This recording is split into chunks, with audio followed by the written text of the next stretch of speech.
Olá, turma, sejam bem-vindos. Eu sou a professora Nicole Galvão, do Departamento de Fisiologia e Comportamento da UFRN.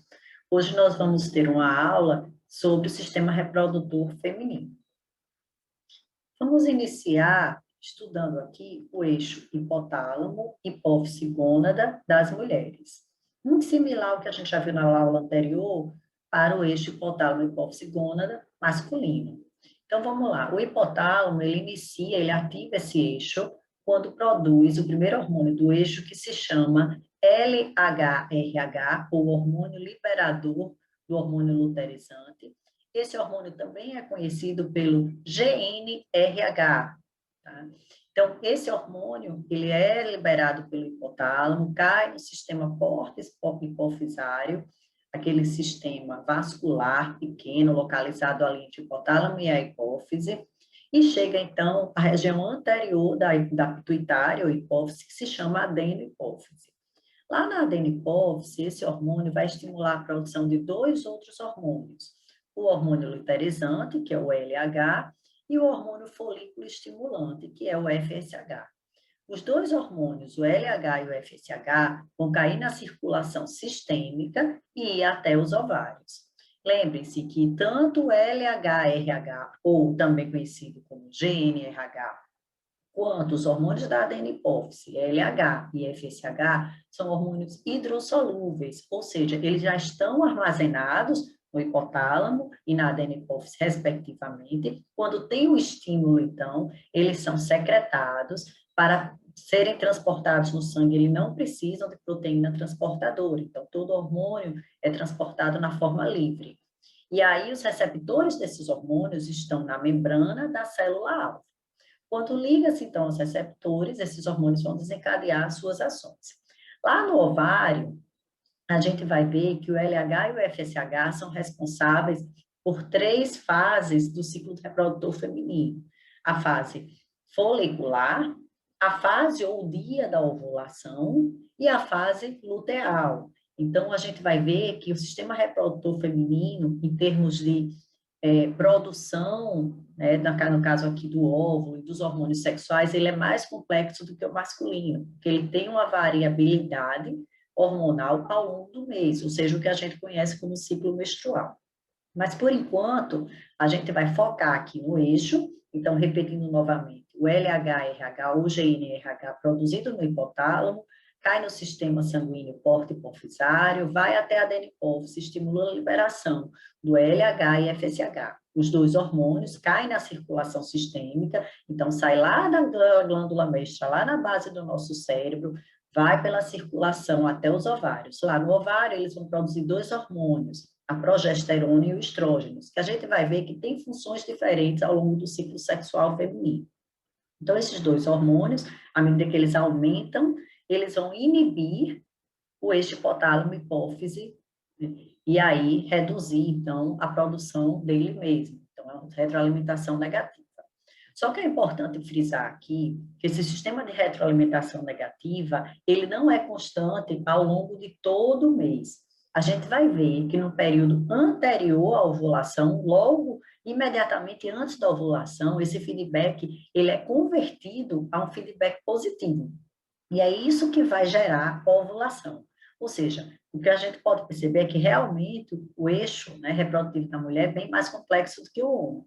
Porque os hormônios sexuais produzidos no ovário, eles variam ao longo do mês, e também porque o feedback, que é o sistema de controle, né, ele não é sempre negativo. Antes da ovulação, ele se torna positivo. Vocês vão compreender melhor no próximo slide.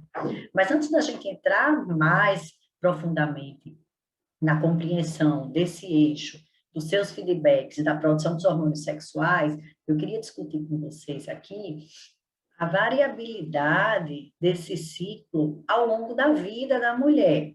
Similar aos homens, durante a vida fetal, o eixo reprodutivo ele está ativo, mas principalmente por estímulo dos hormônios sexuais femininos, dos hormônios da mãe, que influencia, então, a produção de estrógeno, né, na bebê, dentro do útero materno.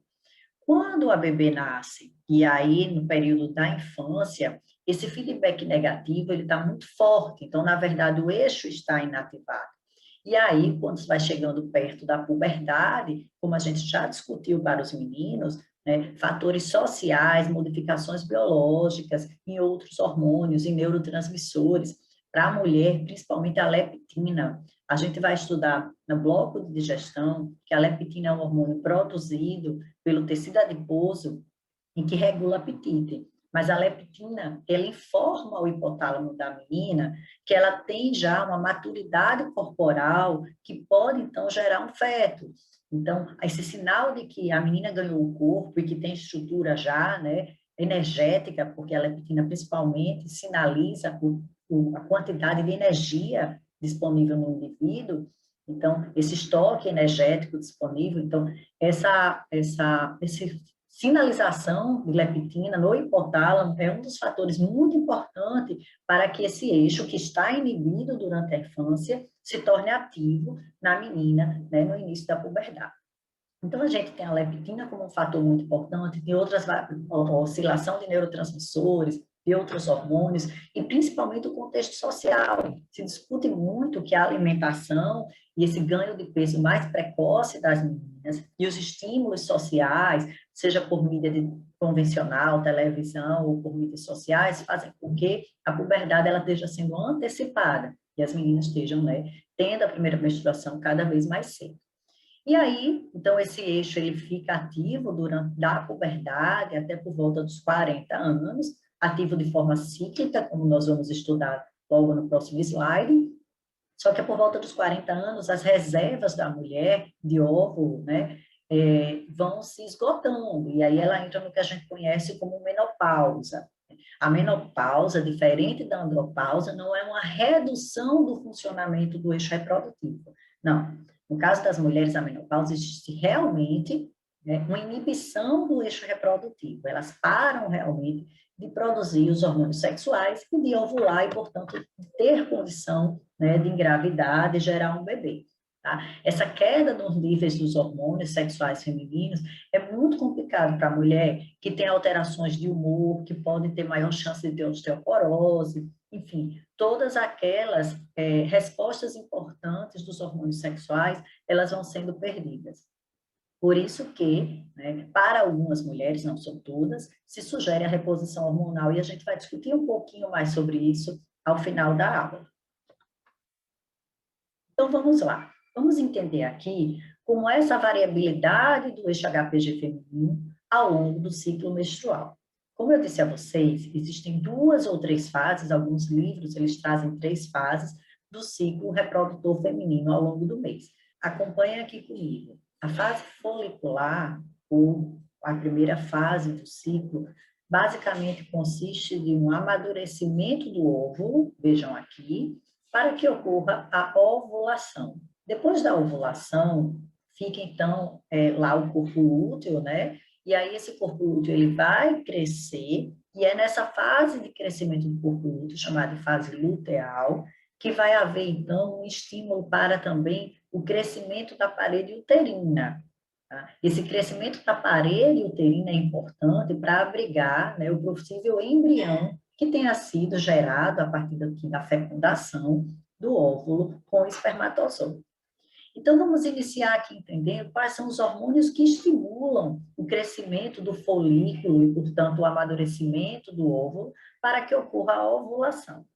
Então, vamos aqui, voltando lá para o nosso hipotálamo, a gente sabe que o hipotálamo, não está aqui ilustrado, mas ele vai estimular, por meio do GNRH ou LHRH, a liberação de 2 hormônios da adenohipófise. Então, aqui estão ilustrados os hormônios da adenohipófise, o LH e o FSH. Então, a adenohipófise ou hipófise anterior, por meio do estímulo do GNRH, produz esses 2 hormônios. E aí os 2 hormônios vão atuar lá no ovário, certo? Lá no ovário, o que é que vai acontecer? Nessa primeira fase do ciclo, fase folicular, esses hormônios eles vão estimular a produção principalmente de estrógeno. Veja aqui que o estrógeno vai aumentando. E aí é esse estrógeno que vai estimular o crescimento do folículo, né? E, consequentemente, em seguir, a liberação do óvulo, né? Já maduro. Tá? Essa fase aqui de aumento do estrógeno, ela ocorre a partir do primeiro dia do fluxo menstrual.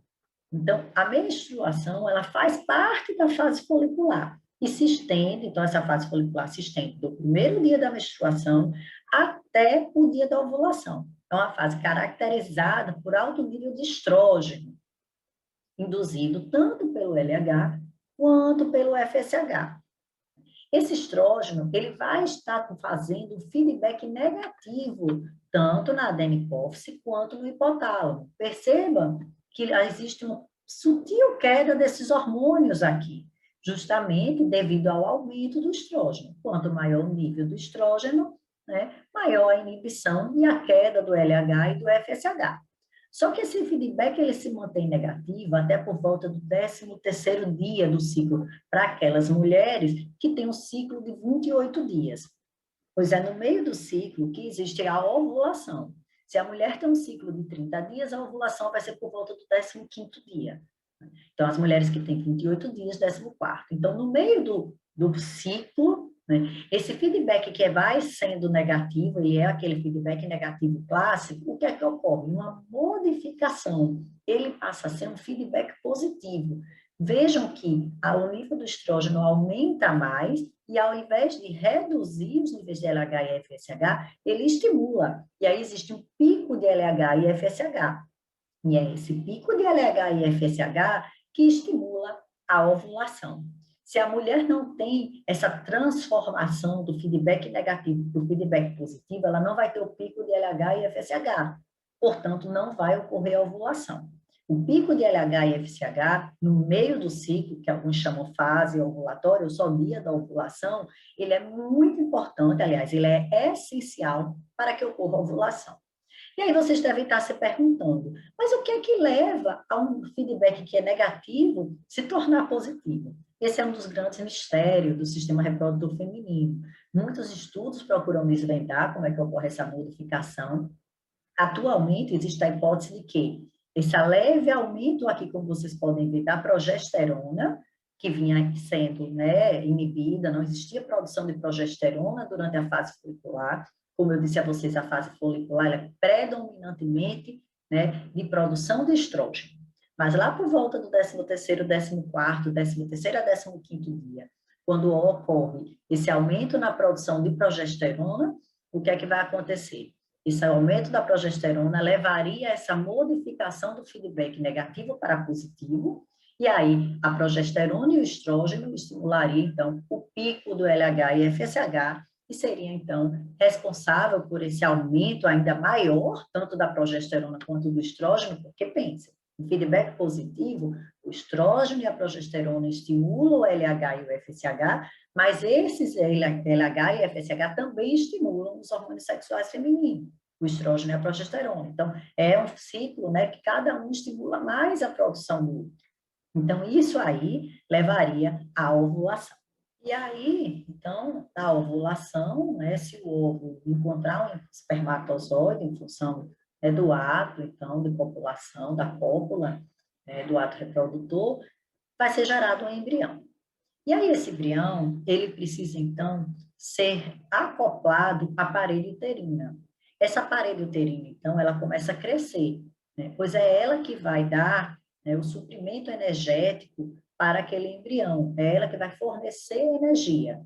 E aí, o que é que acontece? Logo após a ovulação, vocês vejam que existe um aumento da progesterona.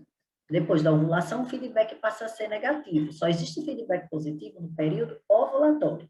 Depois da ovulação, ele passa a ser negativo, né? Vocês vejam que há aumento principalmente da progesterona aqui em vermelho. É essa progesterona que vai levar ao aumento, ó, aqui, do útero, da parede uterina. Veja que na fase folicular, a parede uterina aqui tem o início da fase folicular e a menstruação, aquela parede uterina que cresceu no ciclo óvulo, no ciclo anterior, né, na fase luteal anterior, ela então aqui desintegra-se durante a menstruação, início da fase folicular. Aí ela é reduzida, a fase folicular não tem estímulo sobre o útero, ovulação, depois da ovulação, estímulo da progesterona sobre o útero, para aumentar essa parede, e essa parede, então, poder receber o embrião e nutrir esse embrião. O que é que acontece? Se esse embrião, né? Ele não foi formado porque não houve fecundação naquele período ovulatório. Então, essa parede, ela cresce de qualquer maneira, só que ela vai se desintegrar aqui no final da fase luteal, por volta, né, do 28º dia, então a mulher menstrua. Se houve o feto, né, o embrião foi formado e ele vai ser aderido à parede, então não ocorre a menstruação. Então, fazendo uma revisão aqui de tudo que a gente viu, a gente sabe que no início da fase folicular, que é a primeira fase do ciclo, a gente tem que o hipotálamo produz o primeiro hormônio do eixo HPG feminino, que é o GnRH ou LHRH.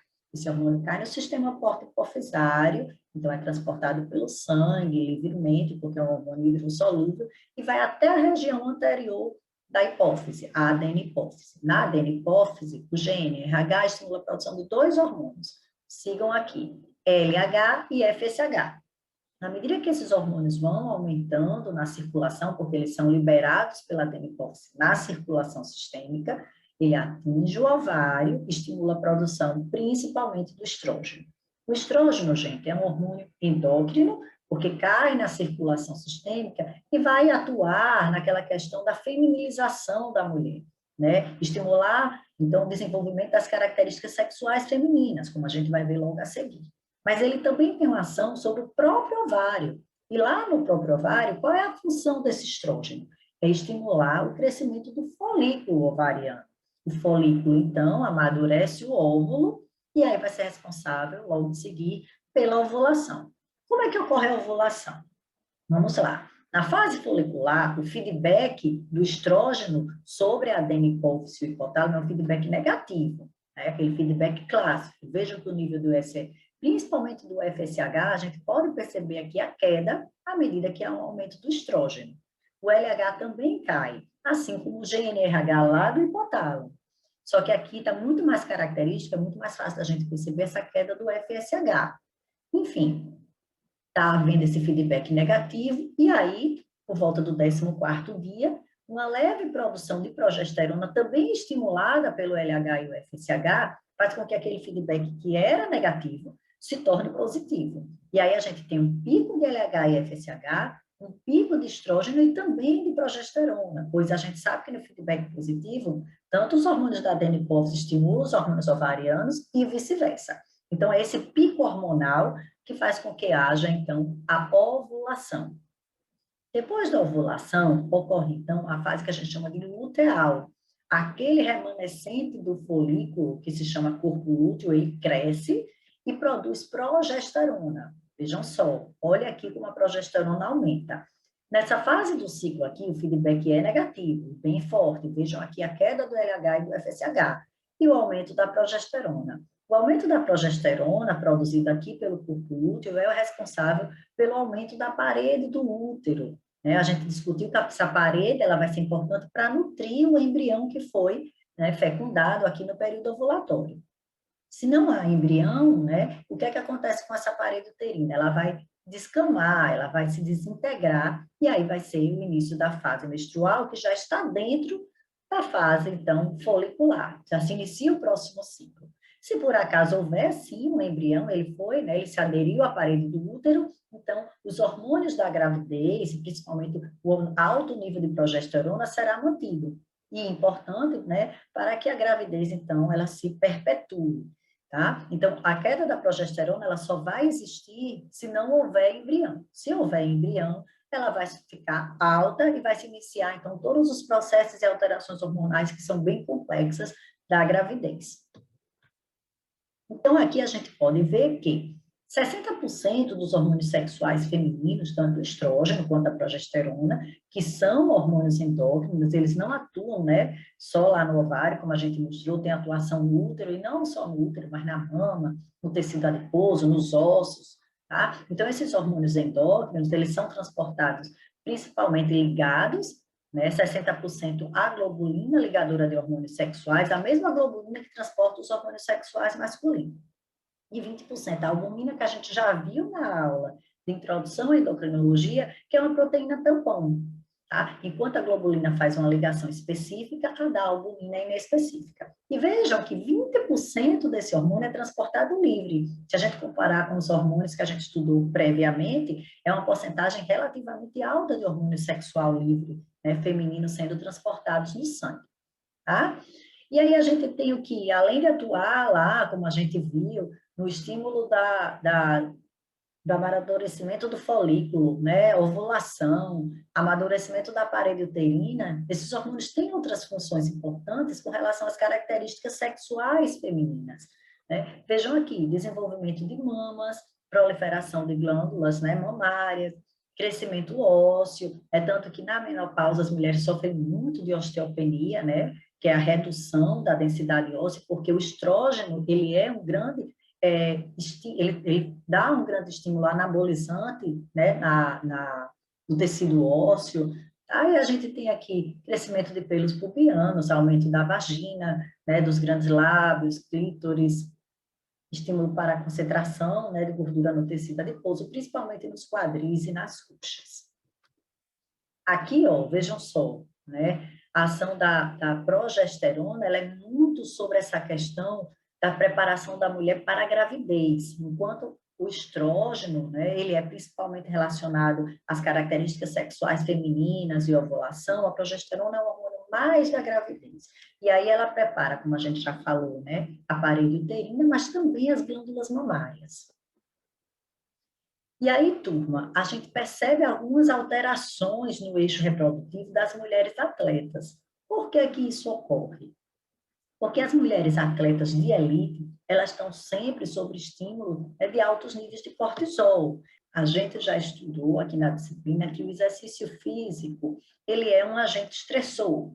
Então, naturalmente, no início do exercício físico, existe o estímulo do simpático, né, que é seguido pela liberação de catecolaminas, adrenalina e noradrenalina. Mas aproximadamente 15 minutos após o início do exercício físico, o que vai acontecer é que o simpático e as catecolaminas deixam de atuar e inicia-se a ação do cortisol, por meio do eixo hipotálamo e hipófise adrenal. A gente sabe que o cortisol ele vai ser liberado durante toda a fase de resistência, e essa liberação do cortisol é benéfica, as alterações induzidas pelo cortisol são benéficas na fase de resistência. Mas à medida que o exercício físico ele é feito com muita frequência e intensidade, ele pode se caracterizar um agente estressor crônico, e aí entra naquela fase de exaustão, onde a hipercortisolemia ela não é benéfica, e a gente já estudou, né, que o exercício físico em excesso, com pouca recuperação, pode levar a um overtraining, que não é benéfico para o indivíduo, é associado a uma série de danos mentais, fisiológicos, inflamação. Então, as mulheres atletas, as atletas que a gente diz de elite, algumas delas não chegam a entrar em overtraining, porque tem todo um cuidado, né? Tem um suporte de um fisiologista do exercício, de um educador físico, de um psicólogo, mas mesmo assim, devido ao excesso de treinamento, elas apresentam um alto nível de cortisol, né? Não suficiente para caracterizar um overtraining, mas suficiente para inibir o eixo reprodutivo da mulher. E aí, muitas mulheres atletas, elas não conseguem reproduzir devido aos altos níveis de cortisol. A gente já estudou no sistema reprodutivo masculino que o eixo do estresse, o eixo HPA, que produz cortisol, inibe em vários níveis o eixo reprodutivo. Ele inibe o eixo reprodutivo a nível de hipotálamo, a nível de adenipófise e a nível de gônadas.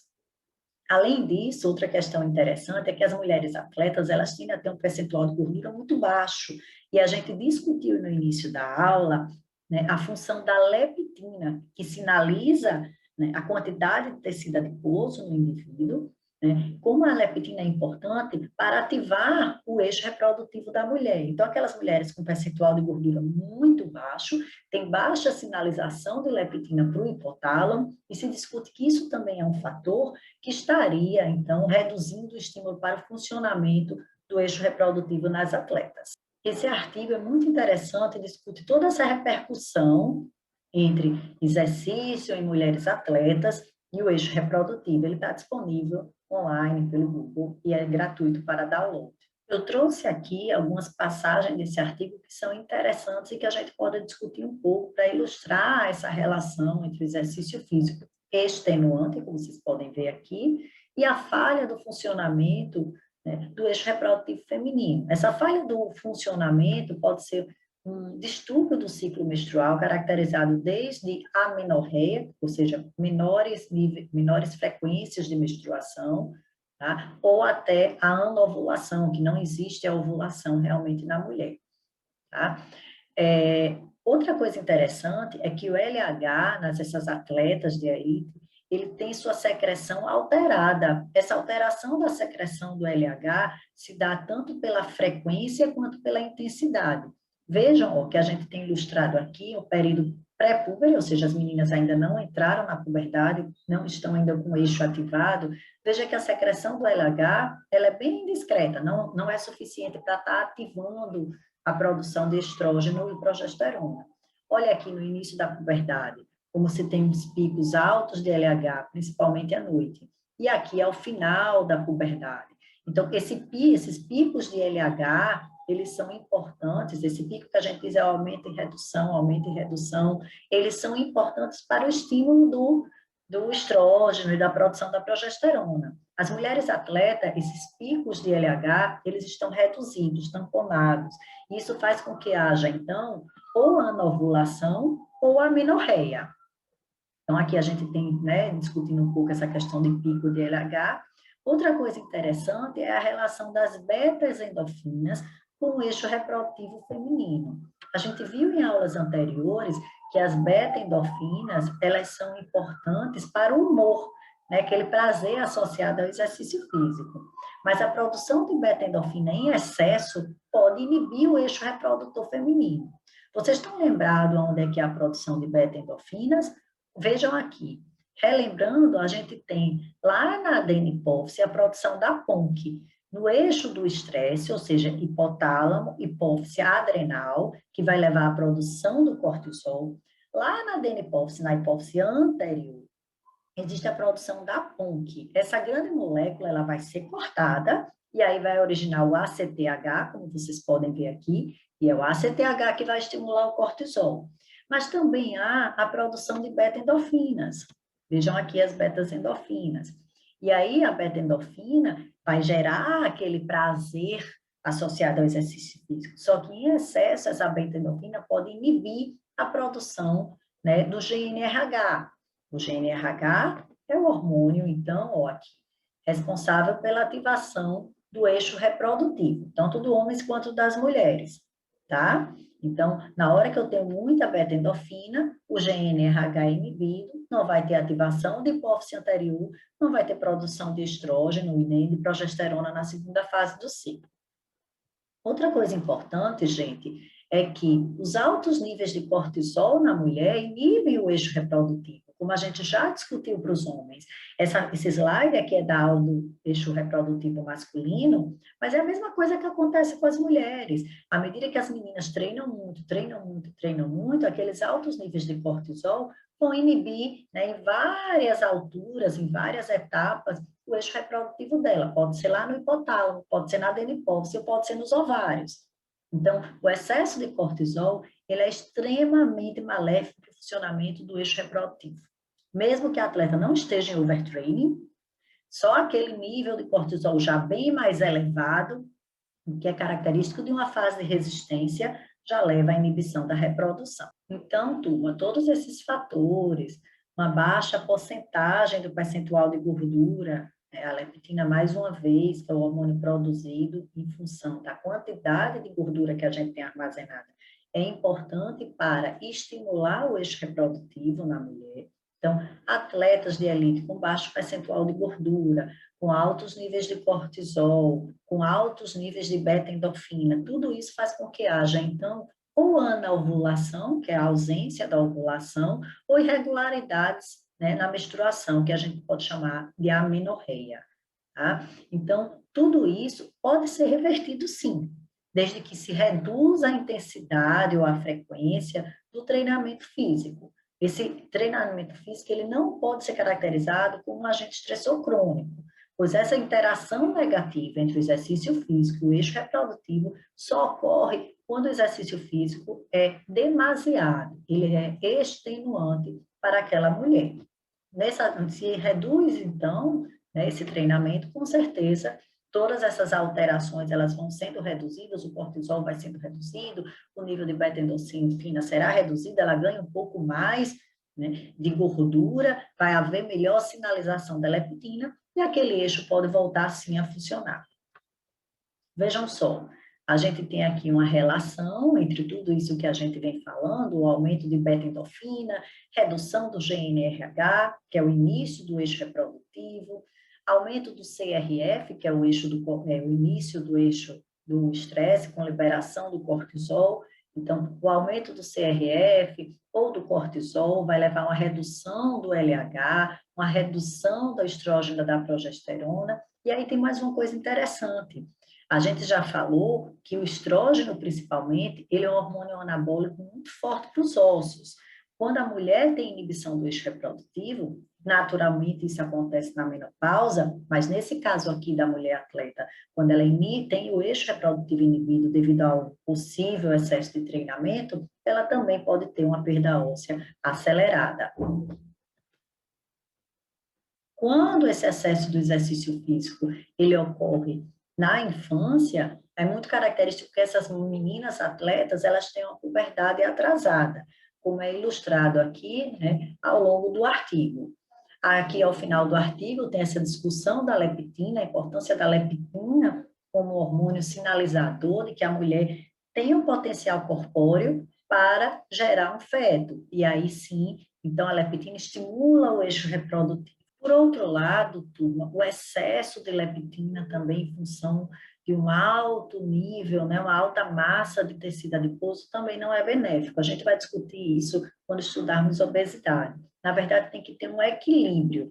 Os níveis de leptina produzidos tem que estar dentro daquele que a gente chama, né, limiar de referência, aquela faixa de referência. Pouca leptina em mulheres atletas ou mulheres com anorexia ou bulimia, né, vai ser prejudicial para o funcionamento do eixo reprodutivo, mas o excesso de leptinas em mulheres obesas também será prejudicial para o funcionamento do eixo reprodutivo. Então, o nível de massa gorda, né, de tecido adiposo na mulher, ela deve estar, né, naquela faixa ideal para que os níveis de leptina produzidos sejam ideais e sinalizem lá o hipotálamo adequadamente para que o eixo reprodutivo funcione. Então, a leptina, a principal função dela é regular o apetite, como a gente vai estudar nas próximas aulas. Mas essa função também de contribuir para a regulação da reprodução é muito importante, principalmente na mulher.